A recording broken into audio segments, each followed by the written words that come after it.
خان صاحب کے چاہنے والوں کو بھی مزہ آ گیا اور خان صاحب کی مخالفت کرنے والوں کو بھی مزہ آ گیا ہوگا. یا سچی بات بتاؤں, میں نے اپنے موقف میں کلیئرٹی اور اپنے رویے میں اتنی دلیری صرف سیاست میں نہیں, کسی بھی شعبہ زندگی میں, اپنی زندگی میں تو نہیں دیکھی میں نے. سچی بات ہے, بالکل میں پوری ایمانداری کے ساتھ بتا رہا ہوں.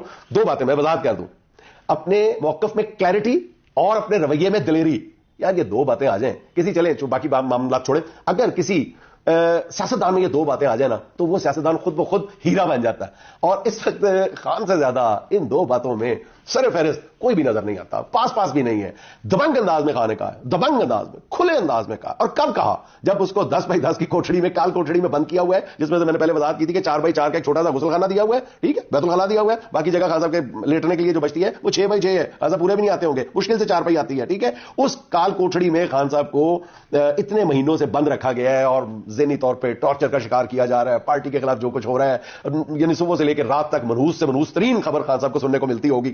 ان حالات میں خان کا یہ کہنا کہ جناب علی کہ لوگوں کے پاس ایک ہی آپشن ہے, یا تو مجھے قتل کر دے یا میری بات مان لو. اور بات کیا ہے, بات مان لی تو پھر یہ جو قتل والی بات ہے کہیں اور نکل جائے گی, ٹھیک ہے. تو بات خان صاحب کی کیا ہے, یہ ڈیل شیل ہے, اور خان یہ کہہ رہا ہے, خان وہ کہہ رہا ہے. جب جیسے ہی یہ جو خان کے مخالفین ہیں اس غبارے میں ہوا بھرنے کی کوشش کرتے ہیں, خان اس غبارے میں اپنے دلیری سے, اپنے رویے کی دلیری سے سوئی مار کے وہ غبارہ پھاڑ دیتا ہے.